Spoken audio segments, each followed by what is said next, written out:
Good afternoon students. हम आज के वीडियो में अपने वाला जो कल वाला जो टॉपिक था उसको आगे बढ़ाते हैं, उसको कंप्लीट करते हैं। कल हमने एक इनफाइनाइट लेंथ की एक रोड ली थी और इनफाइनाइट लेंथ की रोड के कारण जो इलेक्ट्रिक फील्ड इंटेंसिटी होती है उसकी डायरेक्शन को कैलकुलेट किया था और जो डायरेक्शन आई थी वो आई थी परपेंडिकुलर। ओके, अब हम उस इलेक्ट्रिक फील्ड इंटेंसिटी के मैग्नीट्यूड को कैलकुलेट करेंगे कि मैग्नीट्यूड कितना आएगा। ठीक है, तो सबसे पहले हम वो कल वाला मैं आपको डायग्राम बना के दिखाता हूँ कि कल वाला डायग्राम हमारा कुछ इस प्रकार से था कि ये जो थी वो इनफाइनाइट लेंथ की थी, ये बी पॉइंट हमने ले लिया था और ये हमने ए पॉइंट ले लिया था। ये हमने इसका एक मिडिल पॉइंट लिया था ओ, ये भी था ए डिस्टेंस पे और ये भी कितना था ए डिस्टेंस पे। इससे आर डिस्टेंस पे एक पॉइंट था पी। इस पी पॉइंट पर इसके कारण जो इलेक्ट्रिक फील्ड इंटेंसिटी थी वो थी DE1 और इसके कारण जो इलेक्ट्रिक फील्ड इंटेंसिटी थी वो थी DE2। हमने इसको थीटा और इसको भी थीटा, ये थीटा हो गया तो ये भी थीटा हो गया और ये भी कितना हो गया, थीटा हो गया। ओके, कल हमने इनको कंपोनेंट्स में डिवाइड कर दिया था, DE1 और cos थीटा और DE2 और cos थीटा। ओके, ये हो गया हमारा DE1 DE2 sin थीटा और ये हो गया हमारा DE1 sin थीटा।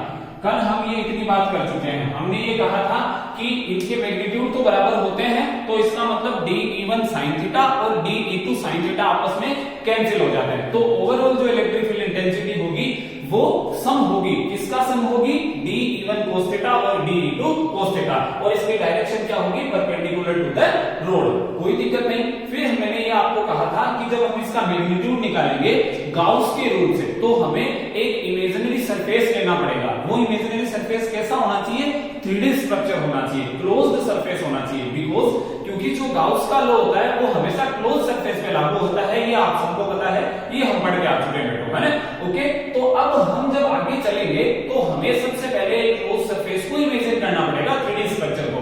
अपन 3D स्ट्रक्चर के रूप में एक L लेंथ की 3D स्ट्रक्चर बेलनाकार सिलेंड्रिकल स्ट्रक्चर लेते हैं। ओके, ये एक सिलेंड्रिकल स्ट्रक्चर हमें लेते हैं, ये हमने ले ली एक सिलेंड्रिकल स्ट्रक्चर। ये एक सिलेंड्रिकल स्ट्रक्चर हमारे पास होगी जिसकी लेंथ कितनी मान रहे हैं हम, L लेंथ मान रहे हैं। कितनी लेंथ मान रहे हैं हम, जिसकी L। इसमें इसकी रेडियस कितनी माने, R। रेडियस कितनी मान लें, R। जो चार्ज जो कि इस रोड के ऊपर यूनिफॉर्मली डिस्ट्रीब्यूट था वो अब कहां होगा, वो इस बेलन की एक्सिस के ऊपर यूनिफॉर्मली डिस्ट्रीब्यूटेड किया हुआ है। कहां किया हुआ है, बेलन की एक्सिस के ऊपर यूनिफॉर्मली डिस्ट्रीब्यूट किया हुआ है। ध्यान से सुनना बच्चों, जो चार्ज हमारा उस इनफाइनाइट लेंथ की रोड पर डिस्ट्रीब्यूट था यूनिफॉर्मली, वो चार्ज अब इस बेलन की जो इस सिलेंडर की जो एक्सिस है उसके ऊपर यूनिफॉर्मली डिस्ट्रीब्यूट किया हुआ है। तो अब उसके कारण इलेक्ट्रिक फील्ड इंटेंसिटी कहां थी, परपेंडिकुलर। तो इट मींस इसके कारण भी इलेक्ट्रिक फील्ड इंटेंसिटी कहां होगी, परपेंडिकुलर होगी। ये परपेंडिकुलर इलेक्ट्रिक फील्ड इंटेंसिटी होगी। कोई दिक्कत नहीं है, यहां तक हो गई electric field intensity perpendicular. Now अपने को अब आगे क्या करना है, अपने को तो इलेक्ट्रिक फील्ड इंटेंसिटी की वैल्यू को कैलकुलेट करना है ना। अपने को तो इलेक्ट्रिक फील्ड इंटेंसिटी की वैल्यू को कैलकुलेट करना है। जब हम इमेजिनरी सरफेस के रूप में एक बेलनाकार संरचना ले लेते हैं, सिलेंड्रिकल स्ट्रक्चर ले लेते हैं, तो सिलेंड्रिकल स्ट्रक्चर को हम 3 पार्ट्स में डिवाइड कर लेते हैं। फर्स्ट ऑफ ऑल कौन सा हो गया, अपर सर्कुलर सरफेस। अपर सर्कुलर सरफेस कौन सा सरफेस हो गया, अपर सर्कुलर सरफेस, जिसको हम डिनोट कर रहे हैं S1 से। S1 किसको मान लेते हैं, इसको हमने क्या मान लिया, S1। सेकंड हमारा होगा लोअर सर्कुलर सरफेस। कौन सा सरफेस होगा हमारा, लोअर सर्कुलर सरफेस। ओके, जिसको हम डिनोट करेंगे S2 से। तो S2 से किसको डिनोट कर दिया, S2 से इसको डिनोट कर दिया। बोलो कोई दिक्कत बच्चों। अब थर्ड बात आती है हमारी, थर्ड आता है इसका कौन सा पार्ट, कर्व्ड सरफेस। कौन सा सरफेस आ जाएगा, बेलन का कर्व्ड सरफेस। और कर्व्ड सरफेस को हम किससे डिनोट कर देंगे, S3 से डिनोट कर देंगे। S3 कौन सा होगा बच्चों, ये होगा हमारा S3। बोलो कोई दिक्कत नहीं है, यहां तक दोबारा से सुन लेना। जब हमने क्लोज्ड सरफेस के रूप में एक सिलेंड्रिकल स्ट्रक्चर को इमेजिन कर लिया है तो सिलेंड्रिकल स्ट्रक्चर को हम 3 पार्ट्स में डिवाइड कर सकते हैं। पहला अपर सर्कुलर सरफेस, दूसरा लोअर सर्कुलर सरफेस और तीसरा कर्व्ड सरफेस। अब हमें इनके एरियल वेक्टर की डायरेक्शन भी पता होनी चाहिए। तो पता है हमें कि 3D स्ट्रक्चर में एरियल वेक्टर की डायरेक्शन एक तो आउटवर्ड होती है, हमेशा आउटवर्ड ही होगी, बाहर की तरफ होगी, अंदर की तरफ नहीं होगी, और दूसरा परपेंडिकुलर होगी। तो ये इधर की तरफ हो जाएगी, ये तो हो गया ds1 और ये हो गया ds2, ओके, और ये इधर की तरफ हो जाएगी ds3। ये एक दूसरी लाइन बन गई है कौन से, ये किसमें होगी, इलेक्ट्रिक फील्ड इंटेंसिटी की डायरेक्शन में ही होगी, ये हो गया ds3। अब हमारे पास जो तीन सरफेस है, उन तीनों सरफेसेस के एरियल वेक्टर की डायरेक्शन भी इस डायग्राम में हम दर्शा चुके हैं। ds1 ऊपर की तरफ, ds2 नीचे की तरफ, ds3 इधर की तरफ, ओके, कोई दिक्कत नहीं यहां तक। अब चूंकि हमें तो गाउस के नियम को लेके चलते हुए इलेक्ट्रिक फील्ड इंटेंसिटी की वैल्यू को फाइंड आउट करना है, तो गाउस का नियम क्या कहता है, गाउस के नियम के अनुसार फ्लक्स E डॉट ds होता है, पता है आपको, E डॉट ds होता है एक क्लोज्ड सरफेस के लिए, ओके, ये यहाँ पे डॉट प्रोडक्ट है बच्चों।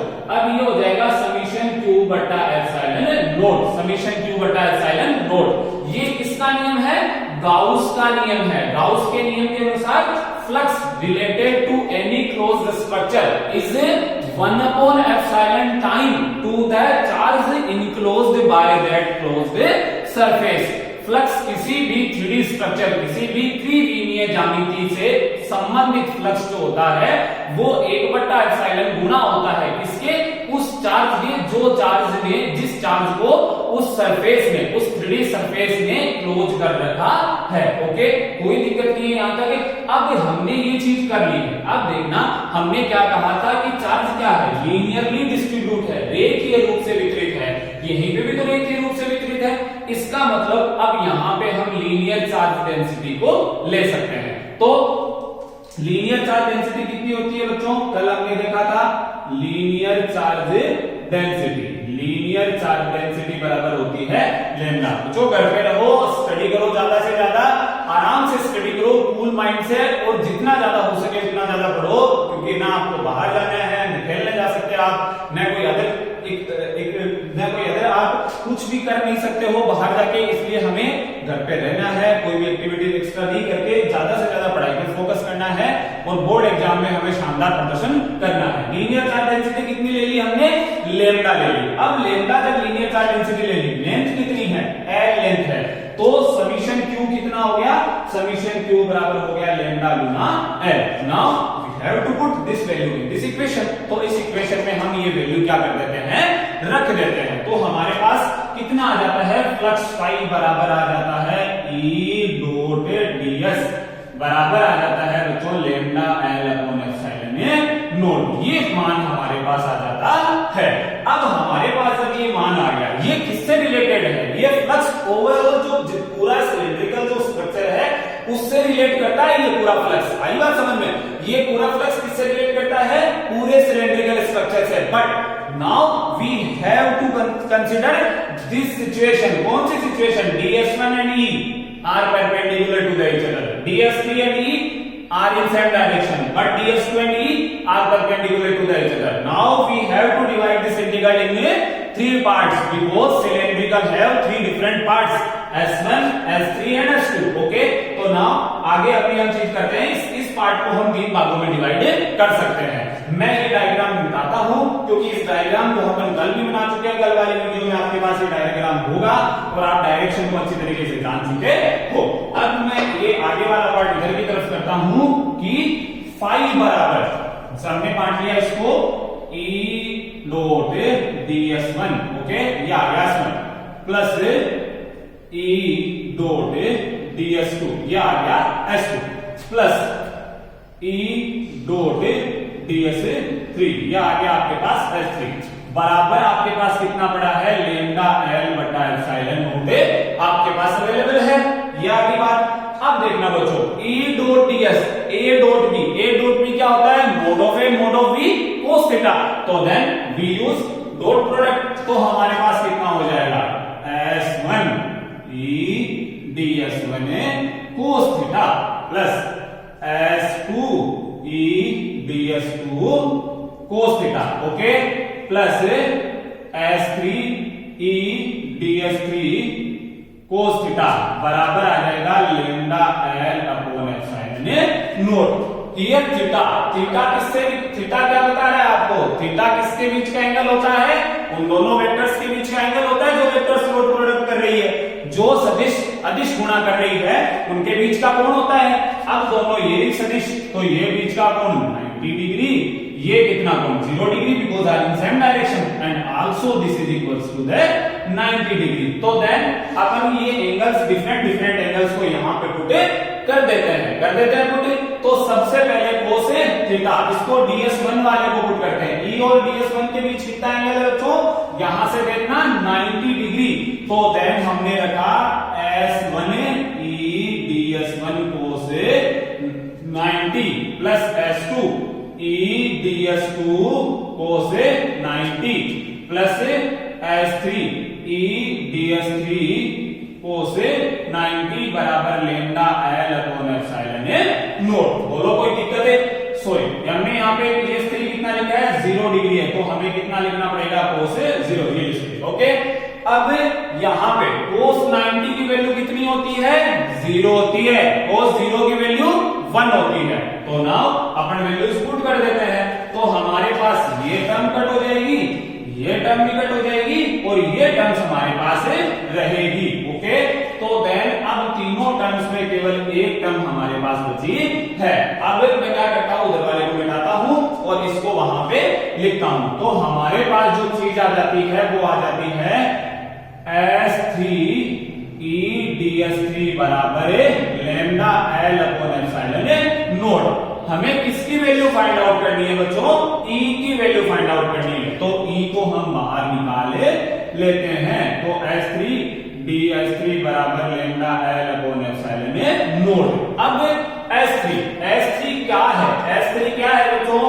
कर्व्ड सरफेस है। किसका कर्व्ड सरफेस है? बेलन का, सिलेंडर का। और जो सिलेंडर का कर्व्ड सरफेस होता है उसकी वैल्यू क्या होती है?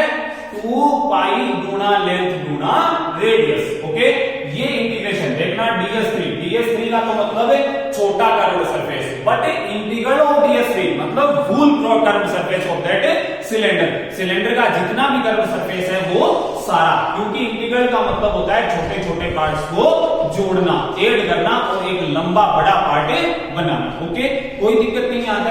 अब जब हम s3 को करेंगे तो s3 का मान, चूंकि कर्व्ड सरफेस, क्योंकि मैं यहाँ पे बॉक्स में आपको कर्व्ड सरफेस का फॉर्मूला लिख रहा हूं। कर्व्ड सरफेस कितना होता है बेलन का? 2 pi r l, because here radius is the r and length is l, तो then formula will be 2 pi r l। कोई दिक्कत नहीं। तो अपन इसको क्या लिख सकते हैं? ds3 equals to 2 pi r l। तो वैल्यू को पुट कर देते हैं, तो कितना आता है? E dot 2 pi r l बराबर आता है लेमडा l बटा एप्सिलॉन नॉट। नीचे वाले को मिटा देता हूं, या लिख चुके हो मेरे हिसाब से। तो देन इसको अपन जब कट करते हैं तो हमारे पास वैल्यू आती है l से l कैंसिल आउट हो जाएगा बच्चों, क्योंकि दोनों एक दूसरे के सामने है, बराबर वैल्यूज है। तो E बराबर कितना आ जाएगा? लेमडा बटा 2 pi r epsilon not. E बराबर कितना आ जाएगा? लेमडा बटा 2 पाई r एप्सिलॉन नॉट, जो कि हम वैल्यू को कैलकुलेट करना चाहते थे। ओके, अब इसको वेक्टर फॉर्म में भी लिखना पड़ेगा। जब इसको वेक्टर फॉर्म में लिखेंगे तो कितना आएगा? E बराबर आ जाएगा लेमडा बटा 2 pi r epsilon not r के। ओके, ये आ जाएगा लेमडा बटा 2 pi r lambda upon 2 pi r epsilon not होते r के। कोई दिक्कत नहीं। r के का मतलब r की डायरेक्शन में, मतलब perpendicular to the axis of the cylinder. यहाँ पे सिलेंडर के एक्सिस के ऊपर हमने यूनिफॉर्मली डिस्ट्रीब्यूट कर रखा है चार्ज को। कोई दिक्कत नहीं। अब इस फॉर्मूले से आप दो चीजें देख सकते हो कि from that formula we can see that E is proportional, directly proportional to the lambda. E is the directly proportional to the lambda. E समानुपाती होता है lambda के। lambda क्या है बच्चों? लीनियर चार्ज डेंसिटी, रेखीय आवेश घनत्व। ओके, एंड सेकंड थिंग क्या देख सकते हो आप? E is inversely proportional to the R. E क्या है? व्युत्क्रमानुपाती है। किसके व्युत्क्रमानुपाती है बच्चों? R के व्युत्क्रमानुपाती है। E किसके व्युत्क्रमानुपाती है? R के व्युत्क्रमानुपाती है। व्युत्क्रमानुपाती इनवर्सली प्रोपोर्शनल का मतलब जैसे जैसे as we increase R then the value of E will be decrease। जैसे जैसे R को इंक्रीज करते जाते हो वैसे वैसे E की वैल्यू क्या होती जाएगी? डिक्रीज होती जाएगी। But as we increase lambda, lambda का मतलब क्या होता है? Obviously value of charge. जैसे जैसे चार्ज की वैल्यू इंक्रीज करते जाते हो वैसे वैसे ई की वैल्यू इंक्रीज होती भी जाती है। ओके, ये हमारा जो टॉपिक था वो था electric field intensity due to infinite length rod. Infinite length की जो रोड होती है उसके कारण इलेक्ट्रिक फील्ड इंटेंसिटी थी। मैंने आपको पहले ही बता दिया था कि गाउस के रूल को फॉलो करने से पहले we have to imagine a closed surface. तो then here we imagine a cylindrical surface and find out the value of the electric field intensity. And in this cylindrical surface we assume that the charge is uniformly distributed on the axis of that cylinder and electric field intensity from our last video we know that the electric field intensity, direction of the electric field intensity is the perpendicular to the axis of that geometry. Okay, now this is the main formula of this derivation. Okay, ये derivation मैं समझता हूं आपको अच्छे तरीके से समझ में आ चुका होगा। इस डेरिवेशन को आप अपने इस वीडियो में देखें सबसे पहले, फिर अपने हाथों से इस डेरिवेशन को अपनी रफ कॉपी में, अपनी फेयर कॉपी में इसको बार बार निकालने का प्रयास करें। अगर फिर भी कोई कंफ्यूजन हो प्लीज कमेंट में शेयर करें, कमेंट बॉक्स में डालें या मुझे फोन कर सकते हो आप एट एनी टाइम। कोई भी कंफ्यूजन हो आप मुझसे पूछ सकते हैं।